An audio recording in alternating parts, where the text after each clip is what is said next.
Libro ng Hebreo, chapter 10, verse 25. Huwag nating kaliligtaan ang pagdalo sa ating mga pagtitipon, gaya ng nakasanayan ng iba.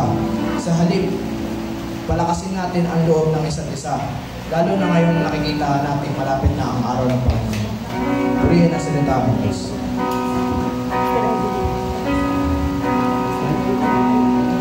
Amen. Isang mapagpalang linggo po sa ating lahat. Handa na po ba tayo magpuri sa Diyos? Amen. Amen.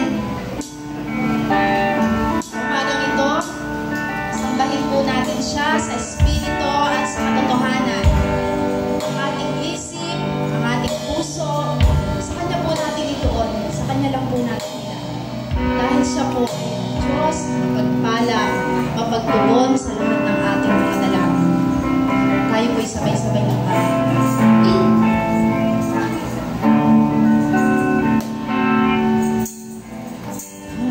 Love you, Holy Spirit.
Yes, Lord.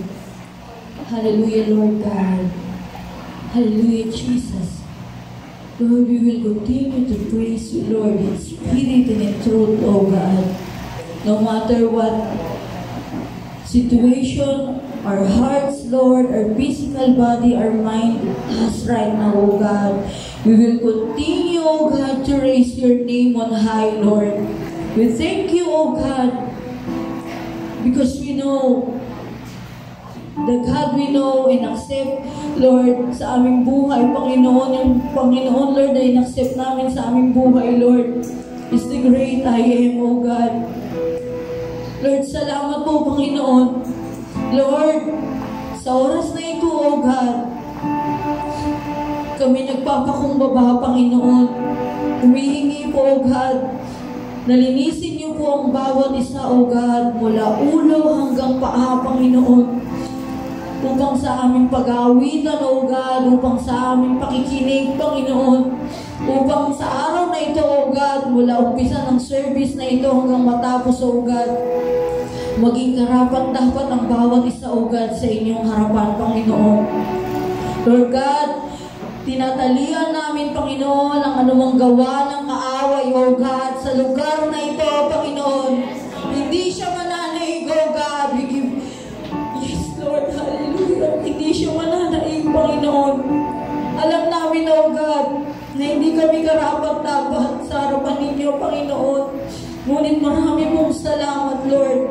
Because by your love, by your grace, and your mercy, O God, nandito kami, Panginoon, sa inyong harapan, Lord God. Patuloy na magpupuri, patuloy na dadakilain ng iyong pangalan. Itataas ito sa pinakataas sa pagpupuri.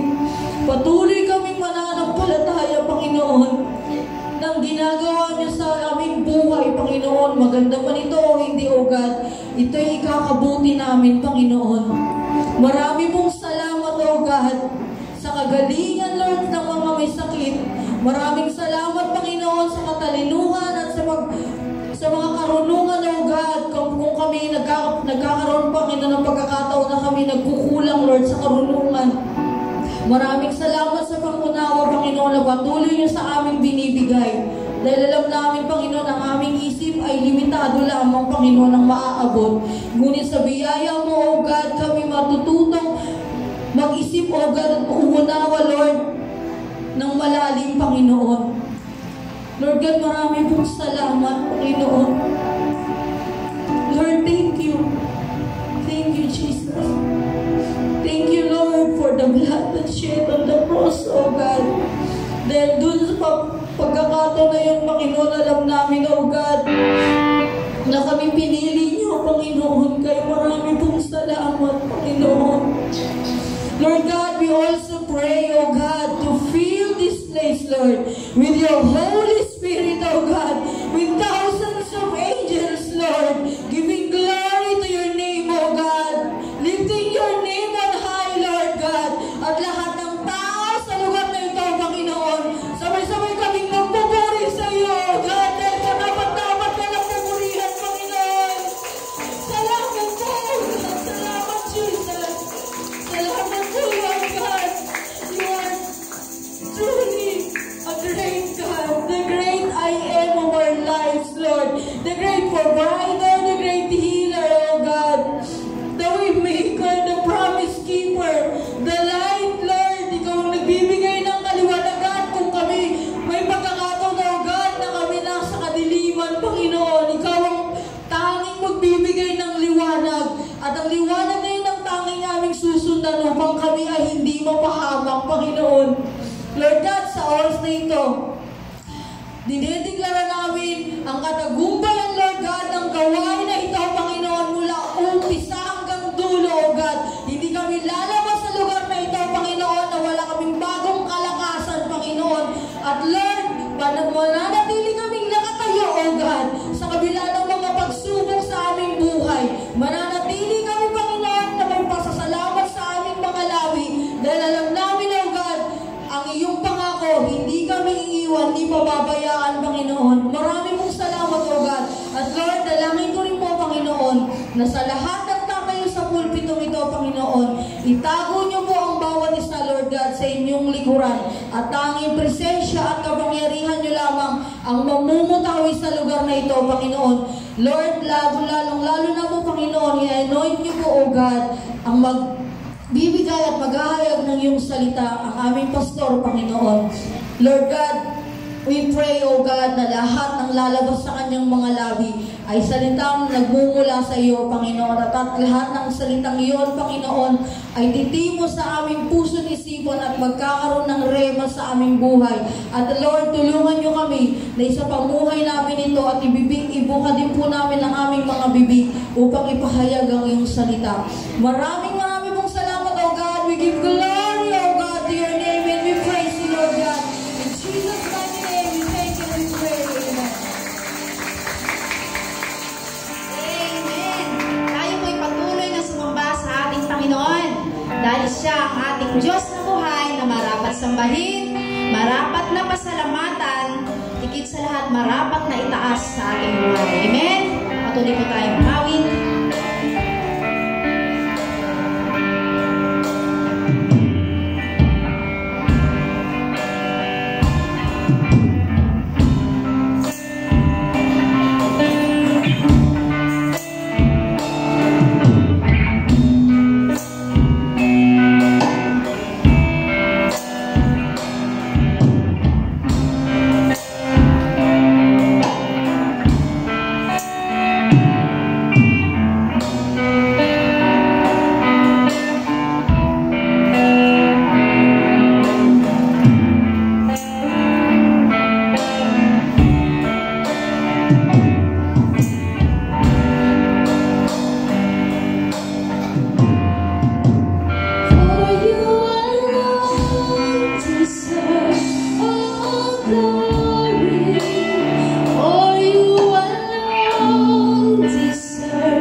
magsiupo muna. At tayo naman po ngayon ay natako na sa bahagi ng ating service. Tayo po ay magbibigay pasalamat, nagpapayag ng ating pasalamat sa ating Panginoon. Yan. Wala po nung nakaraang linggo, hanggang sa araw na ito tayo ay kanyang patuloy na sinasamahan. Yan. So, naghihintay po ang Panginoon. Dito naman po sa atin ang nais magpasalamat, magpahayag na kanyang pasalamat sa ating Panginoon.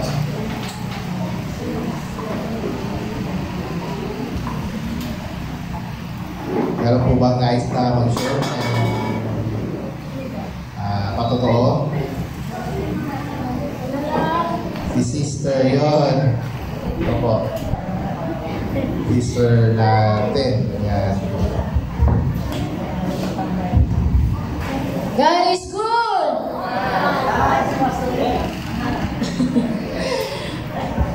Kahit ano, maraming salamat no sa Panginoon. Minsan, mayroon tayong naramdaman, pero pagdating sa pagpupuri ng Panginoon, kailangan masaya, nagpupuri na yung sabay, may ang kalagay ng puso ba? Kasi sa totoo lang, parang gusto kong magsimba pa. Kasi nga may naramdaman nga ako, no? Sign of aging na, tsaka siyempre magkaedad na, hindi na maiwasan, pero hindi tayo magpatinag sa ating naramdaman kasi nga, isa din yung sa ni Taning na kamisimba, dito ka lang, gano'n no? Pero pinagano ko rin, inano ko sa sarili ko na bakit ba? Pagdating sa simbahan magpuri ako sa Panginoon, mawala din ito. Kaya malamig ang pawis. Parang kahapon ko pa ito naramdaman kasi nga itong magkaedad, hindi natin maiwasan. Maraming hinanaing sa mga paa, masakit, pero ang lahat pong ito ko sa Panginoon. Nagpasalamat ako sa buong buhay, bawat minuto ng aking buhay, kahit malayo ako sa aking pamilya, masaya pa rin ako kahit hindi malayo ako sa kanila. Dito ako, nandoon sila, hindi ko maiwasan na mag-isip na mamimiss ko yung aking pamilya. Kaya lang tiisin ko kasi nga ito nga naghanap buhay din naman ako. Ay hantangi ko lang hinihiling sa Diyos na bigyan niya ako ng kalakasan ng katawan para mapagpatuloy ko yung aking gagawin sa araw-araw. Yun lang naman ang aking inspirasyon ko sila sa buhay ko na pagdating na kahit maraming problema, mga financial, kahit wala akong pera, kahit piso, pwede rin akong magsimba, kahit maglakad lang naman ako, at least naanuhan ko ba yung sarili ko na bakit hindi man yan hadlang lahat para sa akin. Yung naramdaman, na wala kang pera, maraming problema, idudulog ko dyan lahat sa Diyos. Kasi nga, siya lang naman ang nagtanging nagbibigay sa akin ng kasayahan sa buong buhay ko. Diba? Tayong lahat ng bilang mga nanay o tatay, hindi natin gawin. Hindi ko iniisip na wala akong pera, ayoko magsimba kasi wala akong pang-upiring. Pero isip ko, nakita naman ng Diyos, kung wala talaga akong pera, pwede naman ako magsimba. Yung aking sarili buhay na nagpupuri sa Diyos. Yan lang ang i-offer ko sa Kanya. Kaya minsan, naisip ko dito na yung mga gawain namin dito sa tuwing Sabado, minsan ako sa sarili ko na matagal na rin ako hindi nakapag sa church yung mga gawain namin sa Sabado kasi nga minsan nangako ako sa sunod Sabado maglinis na kami ni Ate Lydia na pagdating may naramdaman ako palpak na naman yung aking mga kaya sabi ko patawarin naman ako ng Diyos dahil alam naman ng Diyos na talagang sa kalooban ko na naramdaman ko, hindi ko ipagpilit. Kasi nga, iniisip ko, hindi ko yung sarili ko, wala akong pamilya dito, o ano mangyari sa akin. ako lang din ang ano. Kaya naisip ko na ang kasama ko rin sa aking amo, puro sila may mga edad na. Kaya ako na lang magsikap. Kaya pasalamatan ko ang Diyos niya dahil sa kabutihan niya, sa yung binibigay niya sa akin ng araw-araw na kalakasan. Kasi nga siya lang din naman ang hahandugan ko sa buhay ko kasi siya ang may akda ng aking buhay. Kaya maraming salamat po at all the glory belongs to you, God. Amen. Patuloy mo nating pasalamatan at papurihan ang ating Panginoon sa kanyang talagang walang hanggang kabutihan na ipinagkakaloob sa ating lahat. Ayun nga, sabi nga ni Sister, sa kabila ng maraming dinadala sa dibdib, ay hindi po hadlang para tayo ay patuloy na tumayo at tumarap at magpuri sa ating Panginoon. Meron pa pong nais magpahayag? Kahit sa po, meron pa po ba? Sige po, kung wala na po, ihanda na po natin para sa susunod na linggo. Ngayon po ay ihanda naman natin ang ating mga isip at ating mga puso para sa pakikinig at pag-aaral ng salita natin Panginoon. Nadadali po sa atin ng ating pastor, si Pastor Manuel Camacho.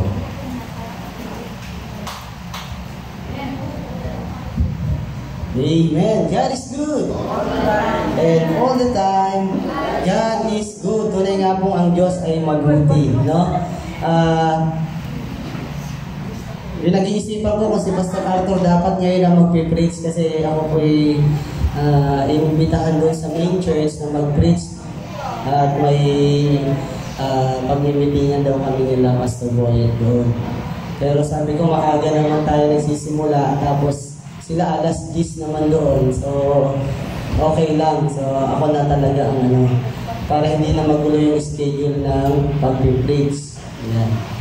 So, sa buong buwan, pinag-aaralan po natin, I love my church, no? Noong una, diniscuss yung church as a body of Christ. Tayo yun. Tayo na mga mananampalataya. Tapos, as a family, tinuro ni Pastor Arthur noong last week. Ngayon naman ay the importance of having a church. Ang kahalagahan ng pagkakaroon ng, ng simbahan. So, para maunawaan po natin kung ano yung kahalagahan ng pagkakaroon ng church ay ngayon ay babanhay-banhayin po natin, no? Yan, talagang malamig po ngayon no? Kaya tiis-tiis po tayo ng konti kasi mas mainit pa dyan pag hindi tayo sumunod sa kalooban ng Diyos. Amen. Ayan. Ano lang po yan?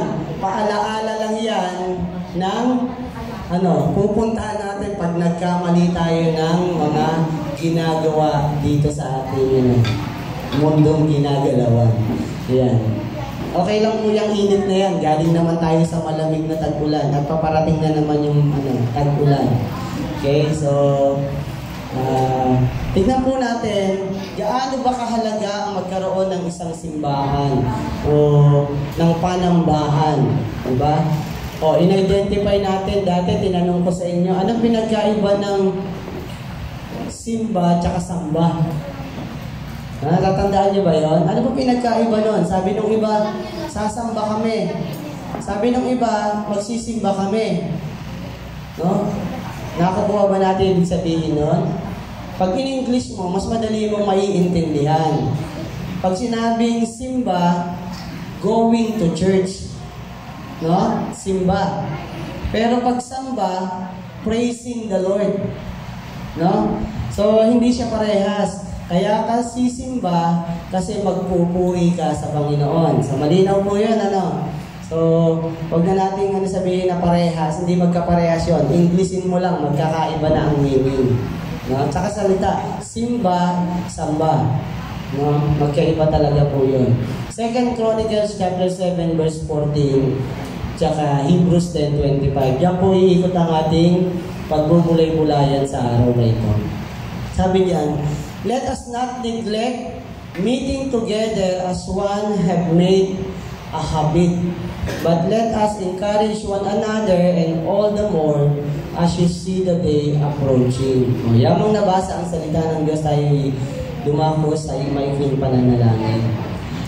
Our Heavenly Father, we thank you. We honor you, Lord God, sa umagang ito. Salamat po sa buhay ng bawat isa na niloob mo na kami ay magkasama-sama sa lugar na ito upang ikay aming papurihan, pasalamatan. Tulad ng sinasabi ng iyong mga salita, hindi namin dapat kaligtaan ang mga ganitong pagtitipon upang kami ay magkaroon ng palakasan sa isa't isa. Lord, salamat po sa iyong presensya sa pagpapatatag ng aming pananampalataya. Minsan pa sa iyong binabalik ang papuri, pasasalamat sa pangalan ni Jesus. Amen! Ayan. So, yung isang verse pa po natin, if my people who are called by my name will humble themselves and pray, seek my face and turn from their wicked ways, then I will hear from heaven and will forgive their sins and will heal their lands. So, napakaganda ng mga talata po na yan. Pero para po mas lalo nating maunawaan, ano ba ang kahalagahan, importance of having o pagkakaroon ng simbahan o napabilang ka sa isang simbahan. Para mas lalo nating maunawaan ang salitang simbahan o church, sabi dito, the word translated church in the English Bible is ecclesia. Yung church, galing sa Greek word na tinatawag na ecclesia. These Greek words called kaleo, to call, with the prefix ek means out. Thus the word means the called out ones. No? Lahat po ng mga tinawag ng Diyos.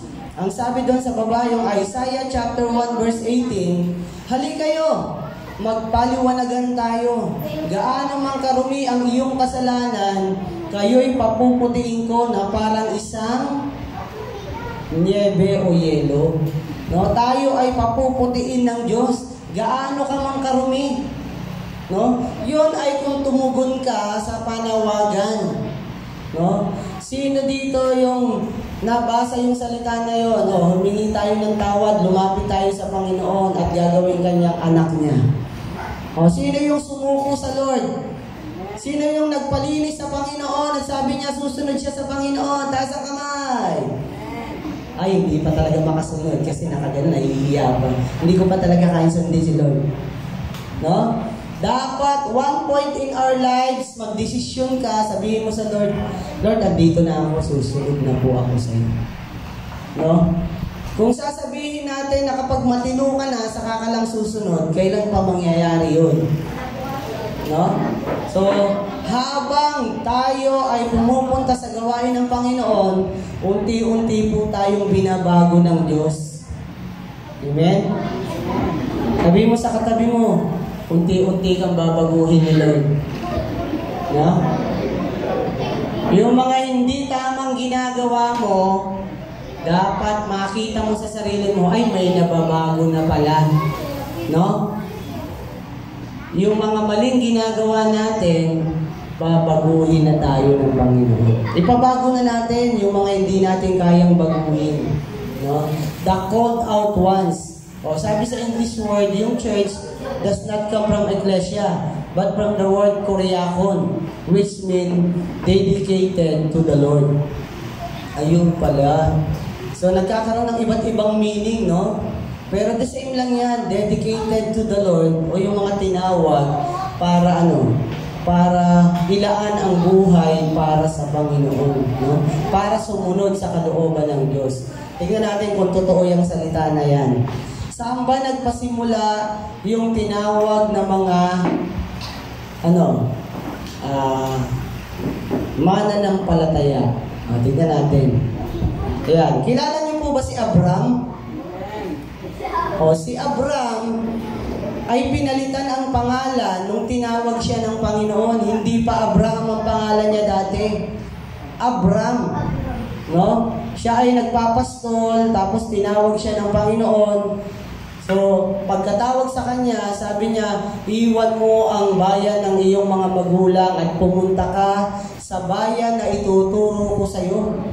Kinausap siya ng Lord. At nung narinig niya ang tinig ng Diyos, sumunod siya. Doon nagsimula ang tawag na pananampalataya. Kaya si Abraham, tinawag na ama ng pananampalataya. Diyan nagsimula ang pagiging anak at bayan ng Diyos. Basahin po natin sumandali. Genesis chapter 12, verse 2 and 3. May Bible po ba kayo dyan? Oh.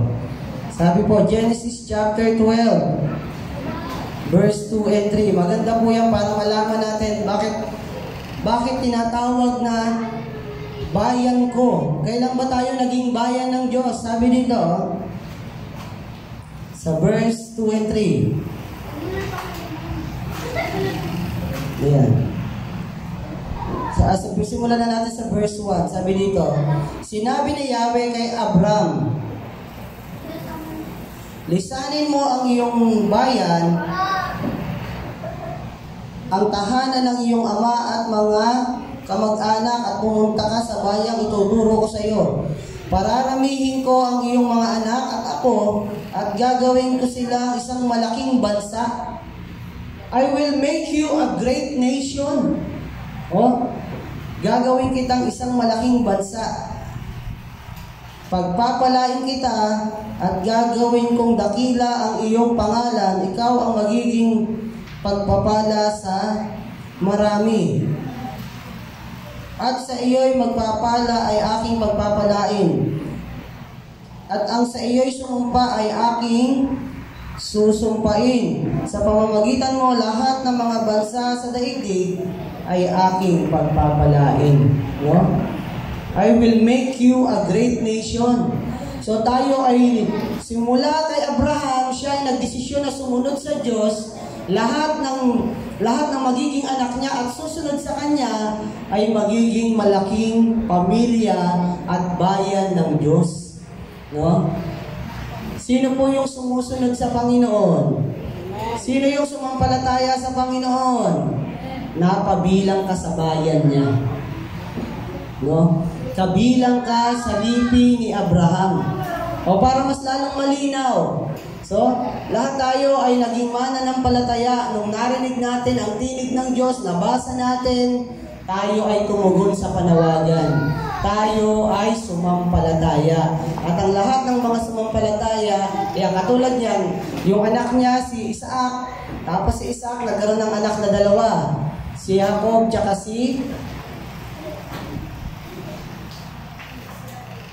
sino yung kakambal niya? Si Esau. Si Esau. And then, ayan. So, sige. Si Esau. Pero, si Jacob, ang nagdesisyon at sumunod sa Panginoon. Nakipagbuno siya. Nakipag-wrestling siya hanggang madaling araw. May pumunta sa bahay niya. At yung pala, ang Diyos ang kumatagpo sa kanya. Pag binasa niyo po yan, Genesis chapter 32, verse 24 to 28. So, wag lang po kayong nakikinig. Isulat niyo yung mga verses, baka mali na yung sinasabi ni Pastor. Pag-aralan niyo din para mas lalo niyo maunawaan. Ay, ganun pala. Kaya pala nagkaroon ng mga Israelita. Kaya pala nagkaroon ng mga bayan ng Diyos. Saan ba nagmula yung bayan na yan? Hindi po relihiyon ang itinatag, kundi pagsampalataya sa iisang Diyos. Si Jacob ay nakipagbuno sa Diyos at natalo ni Jacob dahil ayaw niyang bumitaw. Sabi niya, hindi kita bibitawan hanggat hindi mo ako binabasbasan. Ano bang pangalan mo? Jacob, sabi niya. Hindi ka na tatawaging Jacob. Ikaw ay tatawaging Israel. Dahil dinaig mo ang Diyos. Napakahinang Diyos naman yan. Hindi. Ang ibig sabihin, ang Diyos, hinayaan niyang matalo siya para manalo siya. Kung gulo naman yung salita na yun. Pwede pala yun. Minsan kailangan kang matalo para manalo. Nakuha niyo po ba yun? Sometimes we need to lose in order to gain. Minsan kailangan mo magpaubaya. Minsan kailangan mo magparaya para manalo ka. Tulad na nangyari dyan, natalo ang Diyos, yung pakikipagbuno niya kay Jacob. Kaya siya'y tinawag, tatawagin kitang Israel. No? Kaya si Israel sumunod sa kalooban ng Diyos. No? Kaya siya nagkaroon ng 12 anak na tinawag na Bayan Israel o 12 tribes of Israel. Pero hindi lang 12 yan. 13 talaga ang anak niya. Hindi ibinilang yung isa kasi babae. Ang pangalan ay Dina. Kaya hindi na siya kasama.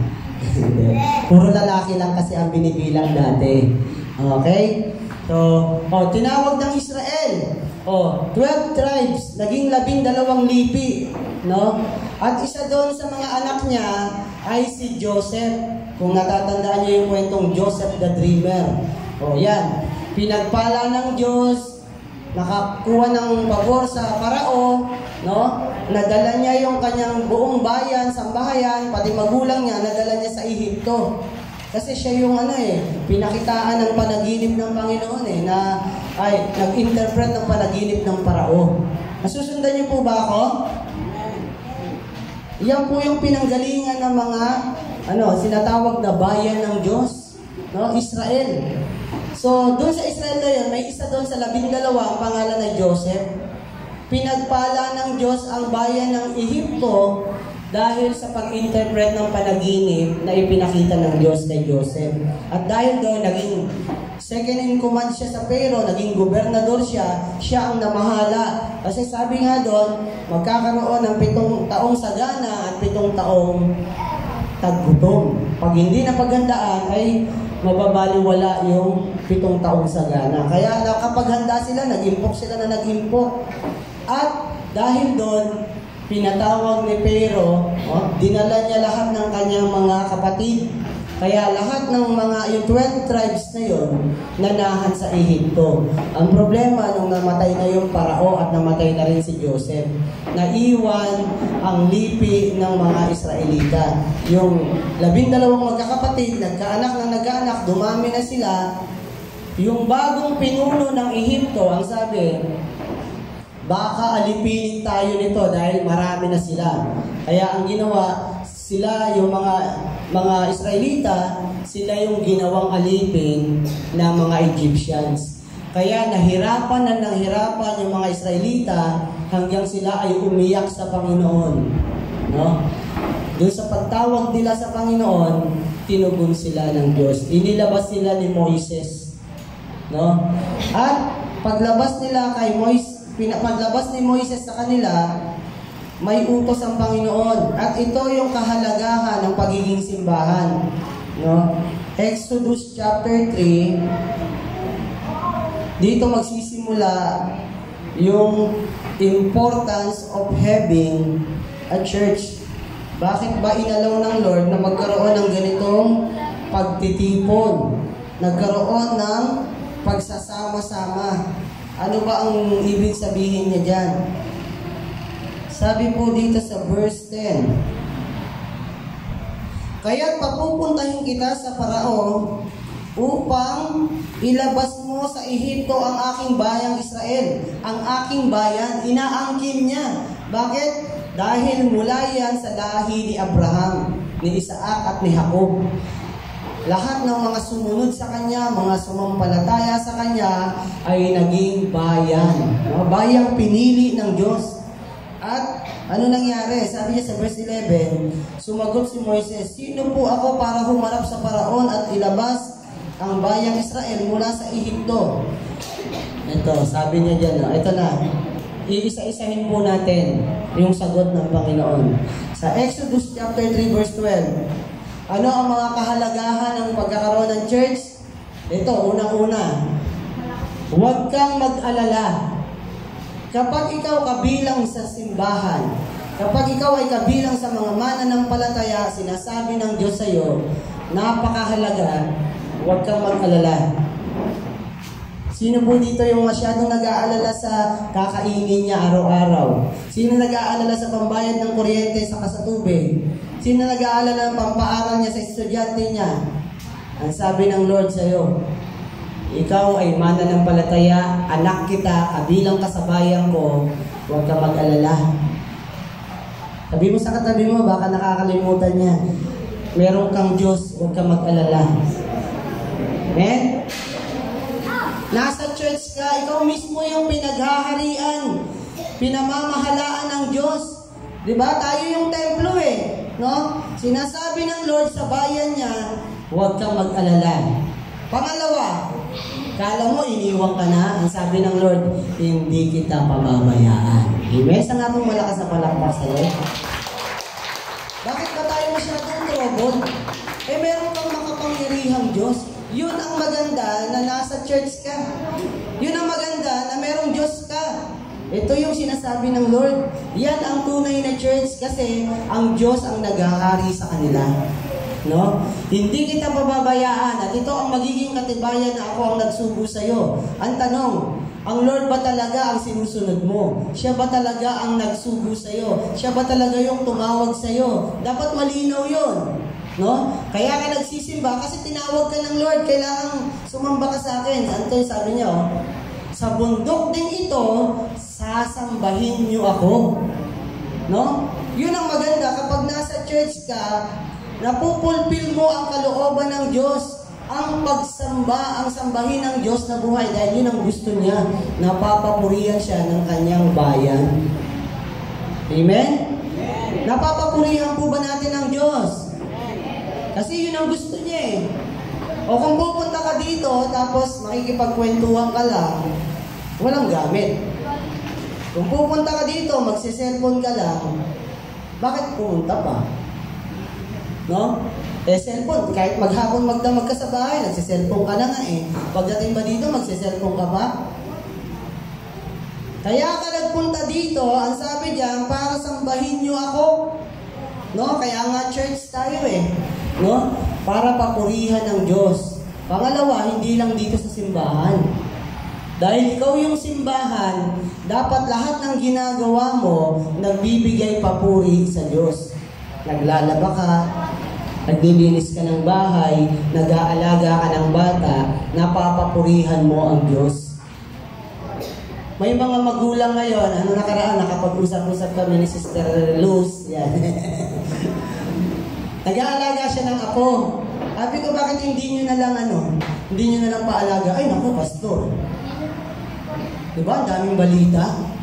No? Totoo naman yung Totoo yung Kaya nga gusto ko nakikipag-usap kasi nga, marami kang matututunan at marami kang malalaman.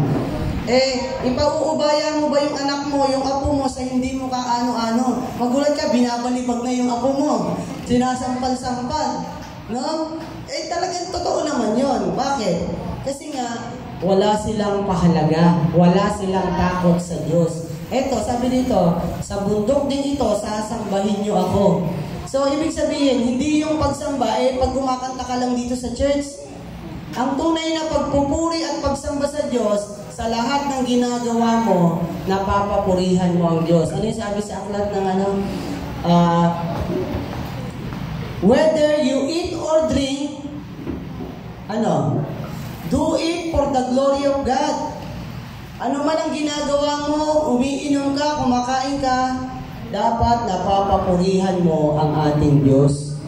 Kung nag-aalaga ka nga ng bata, no? Tapos ibabalibag mo, sa tingin mo, natutuwa ang Diyos sa'yo. Diba? Kahit ano pong ginagawa natin, naglalaro ka ng basketball, may sports ka, tatamad-tamad ka. Mapapapurihan ba ang Diyos? Matutuwa ba si coach? Matutuwa ba ang teacher mo kung lagi kang walang assignment, hindi ka nagre-recite? Ibig sabihin, we must do our best to give glory to God. Kung yung teacher mo natuwa sa'yo, lalo na ang Lord dapat natutuwa sa ginagawa mo. Tingnan mo yung katabi mo, tanungin mo, natutuwa kaya si Lord sa'yo? Ano ba ginagawa mo para matuwa si Lord? Amen? Kung ikaw ay tunay na sumasamba, sumasampalataya, yun ang kahalagahan ng pagiging church. Kaya ka nagsisimba kasi gusto mong mabigyan ng kapurihan ng Diyos. Hindi yung building na to. Building, lalabas, uuwi tayo rito eh. Ang tunay na church, ikaw. No? Sabihin mo nga sa katabi mo, ikaw yun. No? Kung saan napapapurihan ng Diyos, yun ang church. No? Kaya nga, kinabit sa atin ang pangalan ng Panginoon eh. Mamaya, makikita pa natin yan lalo. Una, huwag ka mag-alala. Pangalawa, hindi kita pababayaan. Pangatlo, may katunayan ng Diyos na siya ang nagsugo sa iyo, siya yung tumawag sa iyo. Ang sabi doon, sa bundok na ito, sasambahin niyo ako. Dapat napapapurihan ng Diyos sa lahat ng pagkakataon na ginagawa natin. Amen? At dito sabi rito, sasambahin niyo ako kapag nailabas mo na sa Ehipto ang aking bayan. No? Ang sarap nun, mapabilang ka sa bayan ng Diyos. Wala ka pa sa langit, nandito ka pa, kabilang ka na dun. No? Ang aking bayan. Ang sarap nun, mapabilang ka dun, makakasama ka dun. Okay, tuloy natin. The importance of having a church. Nire-praise ko po yung word. Kasi having a church, common thinking, no? Na lugar yung church. Madalas na iniisip natin, pupunta tayo sa church, nakakalimutan natin, ay ako pala yung church. Ikaw yung mismong pinananahanan ng Diyos. Ang Espiritu ng Diyos, naghahari dapat sa iyo, sa atin mismo. Hindi dun sa lugar na kapag ka nagsimba ka, ay, ang bait-bait naman ni sister, ang bait naman ni brother. Ang bait mo pag nasa church ka, pag uwi mo, tigre ka pala, liyong ka pala. No? Hindi pwedeng po ganun. Ang tunay na church, ikaw mismo, kahit saan ka magpunta, dala-dala mo ang kabanalan, ang katuwiran ng Diyos. Huwag po natin dayain yung sarili natin na, sa simbahan, mabait ako talaga. Sister! No? Sister, brother! No? Ang bait! Pero pagdating sa labas, wala na. Nag-iba na. No? Nakikita po dapat sa'yo si Kristo. Tingnan mo ulit yung katabi mo. Si Kristo ba nakikita nyo o iba? Amen. Ayan, palakpakan po natin ang ating Panginoon. Si Kristo dapat ang nakikita sa atin, no? Hindi po natin inuhusgahan ng bawat isa, pero we should be and we must be a Christ-like, no? Maging kamukha natin si Kristo dahil gusto niya sa katawan na ito naghahari ang ating Panginoon Jesus. Sabi po diyan, importance of having a church. Pinalitan ko po yung having a church. Importance of having you being a church. Ikaw kasi talaga yun. Ikaw yung templo ng Diyos na pinaghaharian niya. Dapat si Kristo, ang ating Panginoon, ang nasusunod sa buhay mo. Hindi ikaw ang nasusunod. No? Kasi once na tayo na ang nasunod, saan tabi na si Lord? No? Ang sabi diyan, it's not about the building or the organization. Kasi sabihin natin, kung building, paano pag giniba na to? Paano pag pinaalis na tayo? Basta Manny, pasensya na kayo. Kasi gagamitin ko na yung lugar. Paano yun? Wala na simba-simba. Wala nang Kristo-Kristo. O, di ba? Pero, kung si Kristo nasa puso mo, aalalahanin mo ba ang building? Kung talagang sa Kanya to, siya rin mismo ang gagawa ng paraan na magkaroon tayo ng pagtitipon gaya ng ginagawa ng ilan. No? Kaya nga may mga Bible study. No? Maraming kaluluwa ang inaabot. It's not about the building or the organization. Hindi yun dahil sa may magkakasama tayo. May pastor, may leader, may tagatugtog. No? Ano, ang susundin mo ba yung tao? Susundin mo ba yung magaling? Ay, okay yun si brother, okay yun si sister. Oh. Kaya nga kami sumusunod dun eh. Okay kasi yun, mabait kasi yun eh. Mabait kasi yun eh. Paano kapag nakita mo yung pangit na ugali niya, susunod ka pa? Aayaw ka na kasi ganun pala yun. No? Ayaw na. Bakit? Tao yung sinundan mo eh. No? It's not about the organization. Huwag kang titingin sa tao. Madadapa din yan. Tao yan, katulad mo, nagkakamali yan. No? Huwag kang titingin kay pastor. Alam natin, may itsura yung pastor niyo, pero huwag kayong titingin kay pastor. Hindi, lahat naman ng tao may itsura. No? Kaya generic yung sabi ko, may itsura eh. Lahat tayo may itsura. No? Pero huwag kang titingin sa tao. Yun ang sabi, di ba? Naalala niyo yung pinakagitnang Bible? Ano sabi doon? Mas mainam kay Yahweh magtiwala kaysa sumandig doon sa'yo sa tao. No? Huwag kang manangan sa tao. Kay Yahweh ka magtiwala. No? Hindi yung building, hindi yung organization. Kasi kahit anong mangyari, ikaw mismo ang templo ng Diyos. Magkawala na lahat yan sila, magpapatuloy kang sumasamba, gumagawa ng kalooban ng Diyos. Amen? Sa nga pong malakas na palakpak sa kanila. Dapat maging malinaw sa atin yun. Yung church na yun, hindi mo matatagpuan kung saan-saan. Nasa kalooban mo. Napapapurihan mo ang Diyos, ginagawa mo ang kanyang mga kalooban. It's not about the building, it's not about organization, it's all concerns about you as a people of God. Na pabilang ka sa isang malaking bayan at pamilya ng Diyos. People who respond to God's call. Nanawagan ng Diyos, di ba? Bakit naging 4? Akala mo, naging 4 kasi may pula. 1 lang po yan. Ano nga po yung sabi sa John 1:12?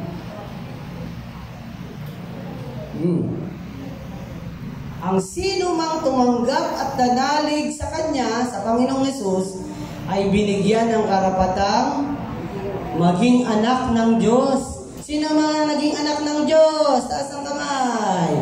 Yes, ang malakas na palakpak sa Panginoon. Ibig sabihin, tumugon ka dun sa panawagan na ang sino mang tumanggap at nanalig. Ibig sabihin, tinanggap mo ang Panginoong Hesus. Tama po ba? Nanalig ka ba sa Panginoong Hesus? Kaya nga ikaw ay naging anak ng Diyos. Sabihin mo sa katabi mo, baka nakakalimutan, hawakan mo yung balikan. Anak ka ng Diyos. Amen?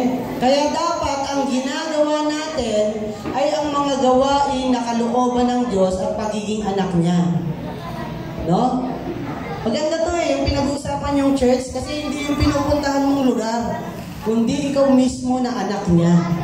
Ang ganda ng mensahe na yan. No? Ito, banhay-banhayin na po natin. Sabi diyan, if my people who are called by my name. Diba, tinawag tayo sa pangalan ng Panginoong Hesus pag sumampalataya ka, who calls upon the name of the Lord shall be saved. Ang sino mang tumatawag sa pangalan ng Panginoong Hesus ay maliligtas. Kaya sabi diyan, who are called by my name. Tayo po ba tumatawag sa pangalan ng Panginoong Hesus? Diba, every time na nagpipray tayo, ano sabi doon? Lord, salamat po. Lord, bigyan niyo po kami ng ganito. Sa dulo ng iyong panalangin, ano sinasabi? Ito po ang aming samo at dalangin sa pangalan ni Jesus. Amen. Diba? We call upon His name. Yan po yung ibig sabihin, if my people. Kasama po tayo doon sa bayan ng Diyos. Huwag na huwag po natin kakalimutan na ikaw ay anak ng Diyos kabilang sa isang malaking pamilya ng Diyos. Ano sabi rito? May karugtong.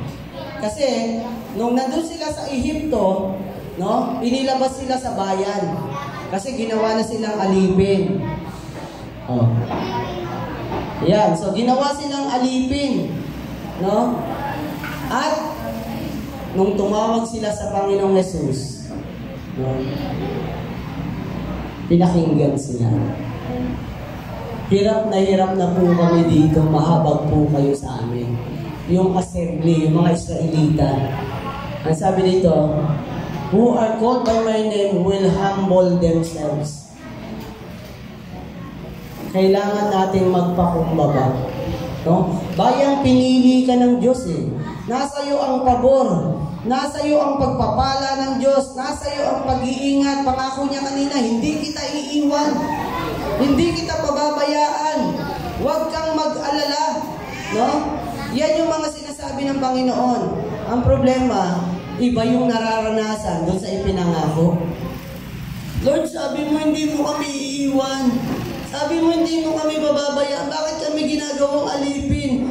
Pinahihirapan kami. Simula umaga, nagbubuhat na kami sa gitna ng init ng araw na ito. Tapos pinapalo pa kami habang nagbubuhat. Minumura. Inaalipusta. Ganito ba yung bayan mo? Sino po yung nahihirapan? Nung naging Kristiyano siya, bakit ganito naman ang hirap naman? Kailan naman sumusunod ako sa Lord? Bakit naman ganito? Nahihirapan ka ba? Hindi dahil sa ano. Minsan nahihirapan kasi tayo dahil pasaway tayo eh. Hindi. Kung nahihirapan ka dahil sumusunod ka sa kalooban ng Diyos, no? Kung nahihirapan ka dahil mahirap talagang sumunod sa Lord. Mahirap po. Gumawa ka ng tama, gumawa ka ng mali, parehas lang. Pupunahin at pupunahin kayo. No? Pero lagi kong pinapaalala sa atin bilang church, dapat sa Lord ka nakapokus. Ano sabi sa Hebrews 12? Looking unto Jesus, the author and the finisher of our faith. Dapat nakapokus lang ang isip mo, ang puso mo, ang buhay mo sa Lord. No? Gaano mang kahirap, ang lagi mong titignan, tayo ay bayan ng Diyos, tagapagmana ng langit na bayan. Amen? Sabi diyan, will humble themselves and pray, and turn, and seek my face. Every time na sabi natin, tayo ay pupunta sa church, no? Seek my face. Ano ba yung seek my face? Dapat po, lagi nating hinahanap si Lord. Hinahanap natin ang kabanalan ng Diyos. Amen? Hinahanap po ba natin si Lord? May time pa po ba tayo sa Lord? No? Ang tunay na paghanap sa Lord ay yung tinatawag na na habang tayo ay lumalapit, nagsisimba, dumadalo sa gawain ng Panginoon, ang sabi doon, ang tunay na seek your face, seeking the face of God, hanapin mo yung kanyang kabanalan. No? Lord, ako ba'y nasa tamang posisyon? Diba nung Bible study natin about prayer, naitanong yung ano ba yung tamang posisyon ng pananalangin? Ay, ako, pastor, dapat nakadipang ganyan, nakapikit. Ay, dapat nakaganyan yung kamay. Ay, dapat nakaluhod. Ay, dapat yung nakapatira pa. Iba-iba yung nasasagot natin. No? Pero ang pinakatamang sagot ay yung posisyon ng puso na talagang gustong makanaig ang Diyos. Amen? Habang nagpipray ka, naiiyak ka pa ba? Umiiyak ka pa ba dahil ang matagal na hindi mo nakakanaig na presensya at kabanalan ng Diyos, ngayon nasa harapan mo na? Kahit hindi mo gusto umiyak, naiiyak ka. Bakit? Tigang na tigang yung puso na ang tagal-tagal na hindi mo nayayakap ang Panginoon. No? Habang umaawit ka, yung presensya ng Lord, yung kaluluwa mo, yung espiritu mo, tunay na nagagalak. Bakit? Nagkaroon ng malapitang relasyon. Huwag kang papayag na nagpipray ka tapos mabilisan lang tapos alis na. Na parang hanggang kisame na lang yung prayer. No, hindi po ganun. Tapos pag may tanong ka, merong hindi ka maintindihan sa Lord, dapat nagbabasa ka talaga. No, binabasa mo ang salita ng Diyos, kinakausap mo siya. Ang tanong, sumasagot po ba talaga si Lord? Amen. Buhay ang Diyos eh. Minsan, kaya hindi ka nananalangin kasi hindi sinasagot ang prayer mo, kala mo wala. Ang totoo nun, si Lord, iniintay ka lang. Ang problema, gusto natin parang katulong mo ba si Lord na iniintay ka niya magsalita, sinusundan ka lagi kung saan ka magpunta? Hindi. Hindi mo siya katulong. Hindi natin siya katulong. Siya ay Diyos natin na mahal ka at iniintay ka lang na humingi ng tulong. No? Mahal tayo ng Diyos. Kailangan lang hanapin natin siya, yung presensya niya ay maranasan natin. Amen? Ayan. Sunod, sabi diyan, turn from their wicked ways. Ang tunay na paglapit, ang importante sa church, ay yung pagtalikod, lubusang surrender sa Lord. Kasi paano nga makakakilos ang banal na Diyos sa makasalanang tao? Oo, nasa iyo na ang pangalan ng Panginoon. Nasa iyo ang presensya niya, pero hindi siya makakilos. Bakit? We still allowing yung kasalanan na tanikalaan tayo. Hinahayaan natin na tayo makontrol ng kasalanan. Sabi niya, seek my face and turn from their wicked ways, then I will hear from heaven. Papakinggan niya tayo mula sa langit. Ang sarap nun, no? Alam mo, may nakikinig sa iyo, may sasagot sa panalangin mo. And then, and will forgive their sins and will heal their land. Willing ang Lord na linisin ka, patawarin ka, at pagalingin. Ay, ibig sabihin ng pagalingin, yung mga dating pangit sa iyo, mga bagay na nakasanayan mong hindi maganda, ngayon magiging maayos ka. Gagaling na ang iyong sugat. No? Sunod. Yan. Lapit na po. Ano sabi dyan? May hinahanap. May hinahanap ka din ba? Ito yung mga tanong. Are you seeking the Lord? Hinahanap mo pa ba talaga si Lord? Kasi, halimbawa, yung singsing mo, ginto, no? Nalaglag dun sa kwarto mong napakagulo. Kasi ganun yung kwarto. O, hanap ka ng anak, no? O, pag di mo makita, anong gagawin mo? Tigil na lang. Yaman yan. Lilitaw din yan. Sabi ng iba, ganun pag naghanap eh. Yaman mo lang yan, pastor. Lilitaw lang yan bigla. Ganun ba maghanap? Hindi. Hindi ka titigil hanggat hindi mo nakikita yung mahalagang bagay sa'yo. Tama po ba? At tanggalin mo lahat ng gamit, magwalis-walis na konti, baka nandyan lang, natabig lang, naipit lang, no? Ganon ang paghahanap sa Lord. Hindi ka titigil hanggat hindi mo siya natatagpuan. Iiyak ka, mananaghoy ka, yung parang, isipin nyo, ilan tayo dito? Sabi mo mga nasa 50 tayo o 60. Ang dami nating umiiyak sa Lord. Sa tingin mo, paano papansinin yung panalangin mo? No? Titignan ng Lord kung sino yung seryosong hinahanap talaga siya. Yun ang makakaranas ng kanyang presensya. Amen? Eh pagka sinabi, pray. Sinabi kasi mag-pray, kaya nag-pray. No? Ginagawa lang dahil sinasabi. Hindi talaga galing sa kanya, hindi niya talaga gusto. Ang tawag po doon, ritual. Nakasanayan na lang. Kailangan kasi magsimba. Obligasyon na lang ba yung pagpunta? Eh, bali wala po yun. Kung magpipray ka, pupunta ka sa gawain, lahat ng gawain ng Panginoon, ginagawa mo. Pero sa kalooban mo, sasayang lang oras ko dito. Hindi lang kailangan eh. Napilitan pa. No? Huwag po tayong napipilitan, hindi po magiging pagpapala din. Kaya ka pumupunta kasi nagagalak kang katagpuin ang makapangyarihang Diyos na may magagawa sa buhay mo. Amen? Yun dapat talaga yung tunay na paghahanap. Lord, kakatagpuin kita. Lord, ang bigat ng kalooban ko. Lord, may hihingin ako sa iyo. Lord, gusto kita na mapapurihan sa araw na to. Gusto ko magpasalamat sa iyo sa ginagawa mo sa akin.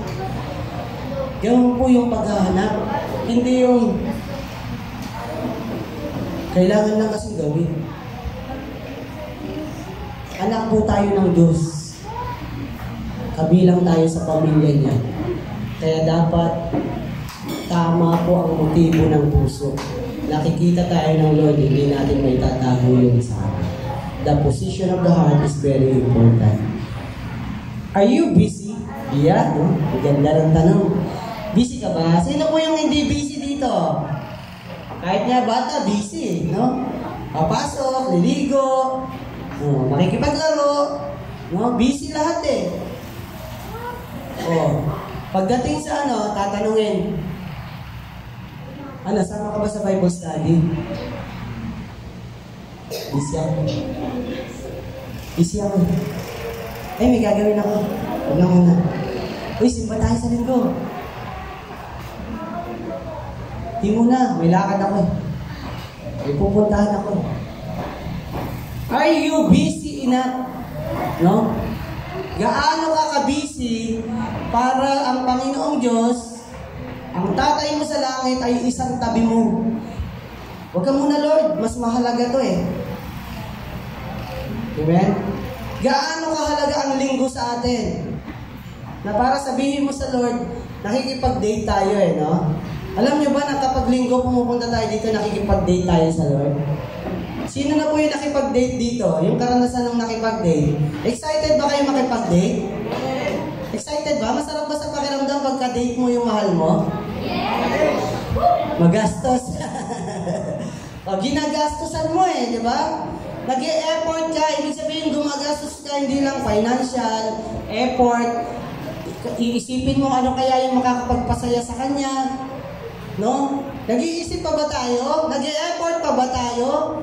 Yung excited ka mag-plancha, Lord, sasambahin kita.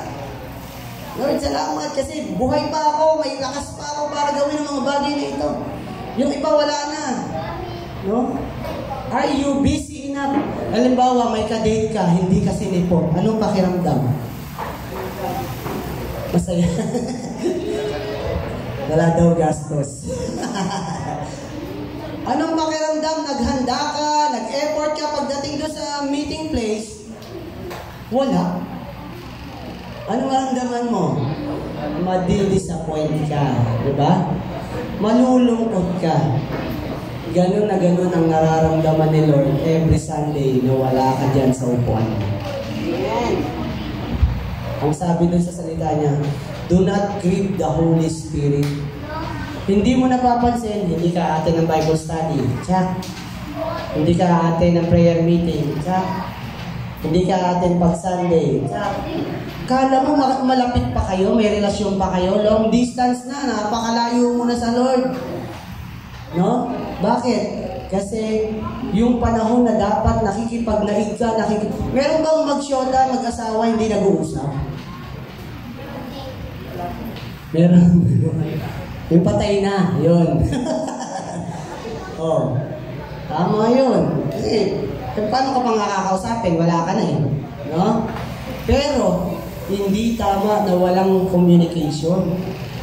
Kasi lalayo at lalayo ang kalooban. Are you busy enough para sabihin mo sa Lord, Lord, wala akong panahon sa iyo? No? Hindi pwede po mo. Anong bagay na sa sobrang busy mo, mas mahalaga pa yon kaysa sa Lord? Anong bagay yon? Meron ba? Meron bang bagay dito sa mundo na mas mahalaga kaysa sa Lord? Wala. Kaya dapat, kung ano yung date mo sa Lord, sabihin mo, oras nito ni Lord, hindi pwedeng palitan. Hindi pwedeng i-replace. Amen? Saka po malakas na palakpak sa Lord. Sabi niyan, come near to God and He will come near to you. Wash your hands, you sinners, and purify your hearts, you double-minded. No? Linisin nyo ang inyong mga kamay, kayong mga gumagawa ng kasalanan. At purify your hearts. Purify. Pakadalisayin ang puso, kayong pabago-bago ang isip. Anong ibig sabihin ng pabago-bago ang isip? Gusto mong sumunod sa Lord? Mamaya hindi na. Gusto mong sumunod sa Lord? Mamaya hindi na naman. Purify your hearts, you double-minded. Huwag pa bago-bago kung sa Lord ka na. No? O, sino yung sasabi sa sarili niya, Lord, andito ako, para sa iyo talaga ako. Taas ang kamay. Para sa Lord ka ba talaga? Huwag ka namang pabago-bago ng isip. Kung ano yung alam mong dapat gawin, huwag mo nang hintayin yung ibang magpaalala pa sa'yo. Anong pakiramdam mo nung laging sinasabihan? Uy, yung ano, dapat kasi ginagawa mo na, uy, yung ano. Anong pakiramdam nung lagi kang sinasabihan? Nakakairita po ba? One is enough. No? Ayan, si Mrs. lagi ako sinasabihan. Kakain na. Uy, kakain na. Uy, nakanda na. Siguro makalimang tawag pa yan bago pa ano. Parang hindi ko naririnig. No? Paulit-ulit. Tapos mamaya niyang galit na siya. No? Eh, mas masarap pong asarin yung na madaling maasar. Kaya, ganun po yun. No? Cool ka lang. Tinawag mo na eh. No? Tinawag ka na eh. Huwag ka na paulit-ulit na tatawagin. Alam mo na yun. No? Eh, sino bang magugutom pag hindi ako pumunta? Siya ba? Ako naman eh, di ba? Sabi, alam ko na yun. Huwag mo nang ulit-ulitin. No? O yung kape mo, nakatimpla na. O, ando na yung kape. Mga 5 ulit-ulit yun. Lalamig yung kape.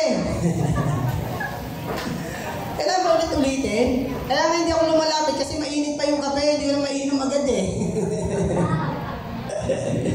Ayan. Hindi, okay naman yun. Natutuwa na ako sa kanya kasi andun yung ano niya eh. Pag-prepare niya talaga ng ano. Amen? So, ganun din po tayo. Huwag na tayong pabago-bago ang isip. Kung sa Lord ka na. No? Gawin mo na yung kalooban ng Diyos. Kung minsan nadadapa ka, wala naman tayo magagawa eh. Talagang mahina pa tayo eh. No? Lagi ko sinasabi, sabayan na. Ano ibig sabihin ng sabayan? Kung yung kaaway gumagawa ng kalokohan sa buhay mo, nadadapa ka, eh sabayan mo ng gawain ng Panginoon. Doblehin mo, triplehin mo. Mas marami yung panalo ang Diyos sa buhay mo kaysa yung laging panalo yung kaaway. Hanggang sa ginagawa mo ang kalooban ng Diyos, magigulat ka, ang layo mo na sa kung sino ka dati. Amen? Yung po yung paalaala sa atin yan. Clean up, wash your hands, you sinners, and purify your hearts, you double-minded. Magpakabisi tayo sa Panginoon, huwag sa bundong ito. No? Panghuli, sabi niya, humble yourselves before the Lord, and He will lift you up. Pag sinabing humble yourselves, higit sa mga ginagawa mo, kikilalanin mo ang kalooban ng Diyos. Mas importante ang pinapagawa ng Diyos kaysa yung gusto mong gawin. Naintindihan po ba natin yon? Mas mahalaga ba yung paglalaro mo ng cellphone, panonood ng YouTube, kaysa umatay ka sa Bible study? Mas mahalaga ba ang mamasyal kung saan-saan kaysa pumunta sa simbahan? Kung sinasabi natin mas mahalaga si Lord, sino ang dapat mas nauuna? Ang gawain ng Panginoon o yung ginagawa mo? Doon magpapakita kung ikaw ay kabilang sa bayan ng Diyos, kung ikaw talaga ay anak ng Diyos, uunahin mo, priority mo si Lord. Amen? Hindi po ako galit sa inyo. Paalaala to sa mga anak ng Diyos. Kung ikaw ay anak ng Diyos, dapat alam mo na yung ginagawa mo. Hindi ka na dapat pinagsasabihan. Ito ay salita ng Diyos, hindi po ako nagsabi niyan. Pero may pangako. Ang sabi diyan, humble yourself. Ibig sabihin, ibababa mo yung ginagawa mo, diyan ka muna. Unahin ko muna si Lord. Ano sabi niya? And He will lift you up. Iaangat ka niya. Anong maganda doon? Ibig sabihin ng iaangat, pagpapalain ka niya, i-bless ka niya, ilalagay ka niya kung saan mapapabuti ka. Amen? Isa nga pong malakas na palakpak sa Lord. Yung po yung He will lift you up. Ang ganda nun. Diba? Ibinaba mo yung sarili, Lord, ikaw na ang masusunod. Ito, ano po ba yung pinapagawa niyo sa akin? Anak na ka. No? You will be glorified. Pasasalamatan ka, papupurihan ka. Amen. Lastly, sabi dito, seek ye the Lord while He may be found. Call upon while He is near. Tawagin na natin ang Panginoon habang makatatagpuan pa siya. No? Call upon Him while He is near. Tawagin na natin siya habang andyan pa siya. Kasi darating ang araw, sabi nito, not everyone that said unto me, Lord, Lord, shall enter into the kingdom of heaven.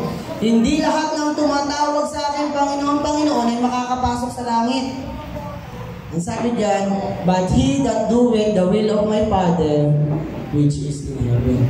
Hindi lahat ng tumatawag makakapasok sa langit. Yaon lamang sumusunod sa tatay ko na nasa langit. Eh tayo yung mga anak na rin, kapatid natin si Jesus. At para masabing kapatid natin siya, sinusunod natin yung kalooban natin sa tatay natin sa langit. Amen? Yan. Sige po, nangyayang po ang lahat na tumayo.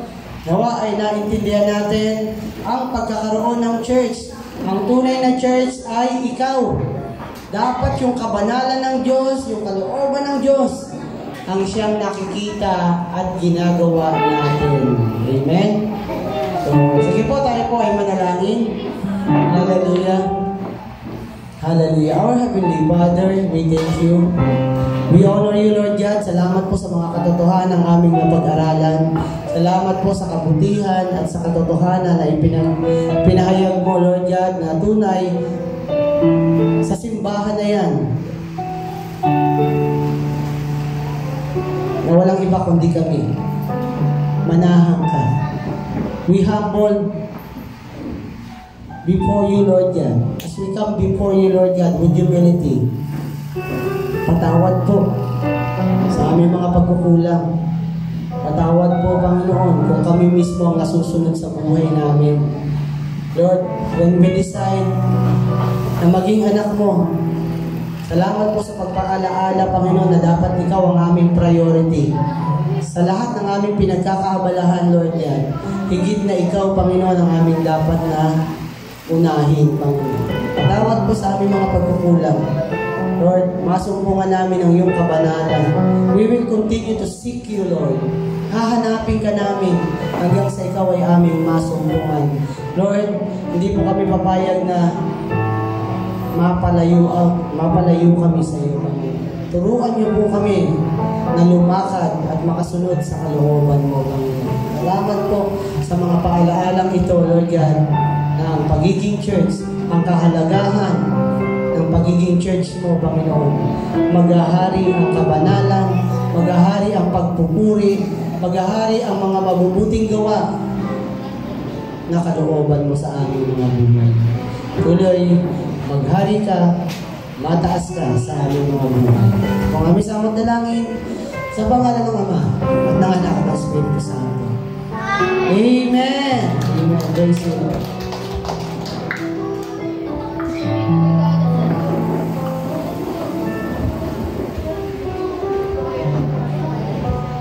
Tayo po ay manatiling nakatayo. Tumayo po tayong lahat. Pag-pray po natin si Pastor Manny kasi siya po ay pupunta na sa main church. Si Sir Pastor Arthur. Pamalahan po natin ang pag-pray natin kay Pastor. Sige po, Pastor, dito ka sa harapan. Siya, ngayon po, bukas po ay kanyang kaarawan. Bukas po ang pasok. Siya po kasi ay pupunta sa Kaunlaran at naimbitihan po siya mag-preach doon. So sabi ko kay Brother Gord, bago po siya umalis, tayo po na congregation, atin po siyang ipag-pray. No? Sige po, atin pong ituon ang ating kamay sa ating pastor sa oras na tayo po magkaisa sa panalangin. Aming Amang Diyos, salamat po sa kabutihan mo sa buhay ng aming pastor na siyang itinalaga mo, Panginoon, sa ministeryong ito sa Sabate. Patuloy mo, Panginoong Diyos, na pinagkakalooban ng karunungan, kalakasan, katyagaan, pag-ibig at kapakumbabaan, Panginoong Diyos, upang ikaw, Panginoon, ay maluwalhati sa kanyang buhay. O Diyos, sa kanyang kaarawan, amin pong idinadalangin siya sa iyo, Panginoong Diyos, at kami nagkakaisa ng aking mga kapatid sa pananampalataya. Patuloy niyo po, O Diyos, bigyan ng mahabang buhay, Panginoon, si Pastor Manny, bigyan ng kalakasan, bigyan ng karunungan na nagmumula sa iyo, bigyan mo siya, O Diyos, ng pag-ibig na nagmumula sa iyo, bigyan mo siya, O Diyos, ng kapakumbabaan, Panginoon, na nagmumula sa iyo, kasipagan sa iyong ministeryo, at laging po siyang, Panginoon, ingatan saan man siya magpunta, at pagpalain mo, O Diyos, ang kanyang buhay, upang ang kanyang buhay, O Diyos, ay maging pagpapala rin naman sa iba. Aming Amang Diyos, muli salamat po sa buhay ng aming pastor. Ikaw ang patuloy na gumabay sa kanya at gumabayan ng iyong banal na Espiritu. Sa pangalan ng Ama, ng Anak at ng Espiritu Santo. Amen. Amen. Palakpakan po natin ang Panginoon sa buhay ng aming pastor. Yan. Patiin po natin siya sabay-sabay. 1, 2, 3, go. Happy birthday, Pastor Manny! Okay, sige po, tayo po ay malaya na makataupo. At sa sandaling po ito, tinatawagan ko po si Brother Angel para po sa pangunahan ng ating tithes and offering. Yan. At mamaya po ay magkakaroon din po tayo ng special number. Magtatangal po ating mga kabataan, ating mga kabataan yan, ating children. Tungayan po natin mamaya. Salamat Brother Art at saka buting pastor natin na nagdala ng mensahe para sa ating mga pangalaman. Tayo po lang nakadala ko sa pangalawang balay ng pagbibigay ng mga pagpapala na nagmumula sa ating Panginoon. Nararapat lang naman na ibalik natin ang mga iyon sapagkat napakabuti niyo sa akin. Sa loob na isang linyong nagdaan. Mabasa lang po ko dito sa Kawikian 3 verse 9. Parang mo siya sa pamamagitan ng iyong mga kayamanan at sa mula sa iyong mga pinakamainam na ani. Sa gayo, kamalik mo ay lagi ng pao. Sisidla ng inumin ay hindi na matutuyuan. Para may mga pagpapala na binibigay sa atin, yun yung sinasabi na Kawikian yung hindi matutuyuan kasi yung pagpapala dumadalo yung palagi sa ating mga buhay. Yan yung pagpapala na po yun, yan yung mga kinikita sa ating mga trabaho. Kung tayo po ay mayroong trabaho. Ay po sa mandali niya manalangin, Lord. Maraming salamat, Panginoon, sa mga ganito, Panginoon. At kami po ay iyong dinala sa iyong bahasang bahan upang magpasalamat. Higit sa lahat, Panginoon, mabalik namin, Panginoon, ng mga pagpapalang na bumula lang sa amin. Salamat po, Diyos, sa loob na isang lingkong nagdaan. At ang mga malilikom na ito, Panginoon, na pera, Panginoon, magamit lamang ito sa tama at ikalalawang pa, Panginoon, ng iyong gawain sa lupa. Salamat muli, O Diyos, sa iyo binabalik ang pinakamahinang na pasalamat sa pangalan ni Jesus. Amen.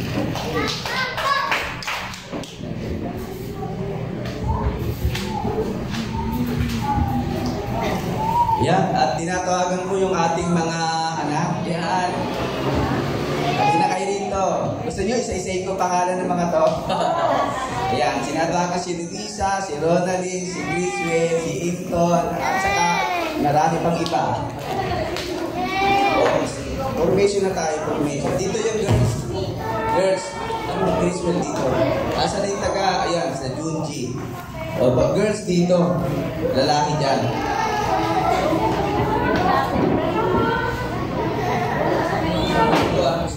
Formation na, ano, Griswell.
magpapa-Jollibee ako. Pero hindi na, kasi may pagkain tayo dyan. Yung mga umupo, kumanta rito. Magbibigay ako sa inyo ng tig-100 para pang kabaw ninyo. Tingin nyo na lang kay Pastor Art, ibibigay ko kay Pastor Art. Okay. Kumanta rin ako. Ay, sa naman ako kumanta rin ako. Lahat kayo. Amen. Purihin ng Panginoon. Napakasaya naman natin. Sige po, tayo po ay tumayo para sa benediction na dadalhin po sa atin ni Pastor Arthur. Po, minsan pa po tayo pong lahat ay tumayo at tanggapin po natin ang pagpapala ng Diyos. Mga anak, ating hilingin ng gabay ng Diyos. Sa oras ito, ang kanyang blessing. Let us bow our heads and let us straight our heads towards heaven. Hingin po natin yung blessing ng ating Amang Diyos.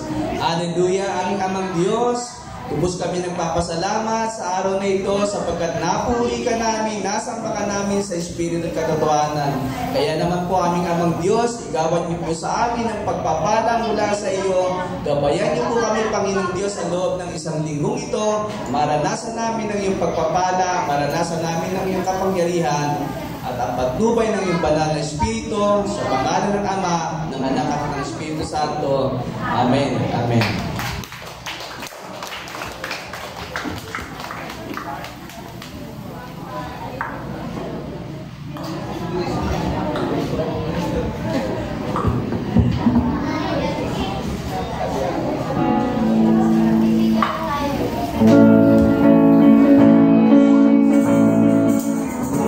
Tayo po yung sa Panginoon.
para magbigay ng ilang announcement.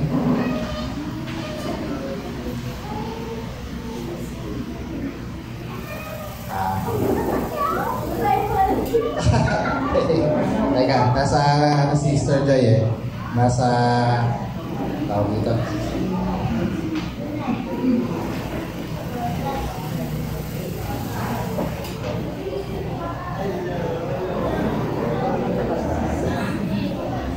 Sige po, tayo po mamaya ay bago po tayo mag-food fellowship ay magkano tayo, break down tayo into cell group.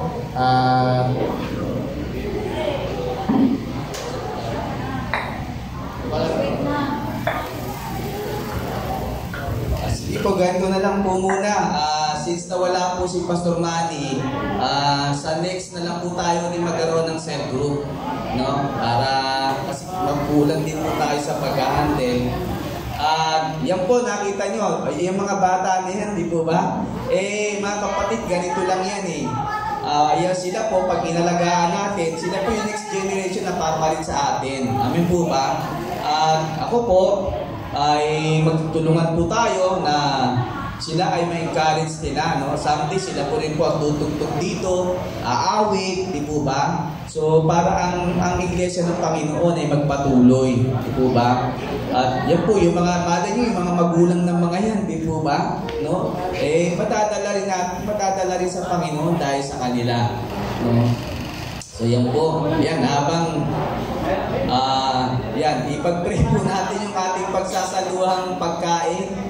Yan, sa mga bata. Ngayon na po ba yan? Yan. Napag-pray na sa Doris. Yun, napag-pray na po doon. Yan. At maraming salamat din po yan kay Sister Annalisa kasi siya po yung nag-aano sa mga bata. Yan, palakpak natin ang Panginoon sa kanyang buhay.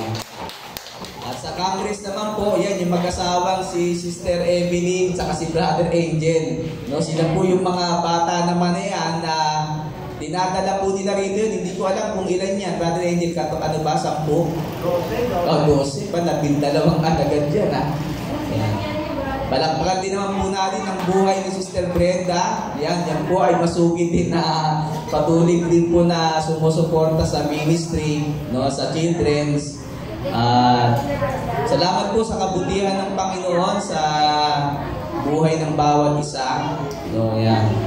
Basta po tayo magtulungan kasi ang sabi ko sa kanila, may sila, dalawang linggo lang sila sa loob ng isang buwan na a-attend, no? Pero ang Junji kasi since na malapit lang, talagang may sila na ang Congress po kasi malayo, kailangan mo talagang Okay po. Sige po, naipag-pray na po yung ating food. No?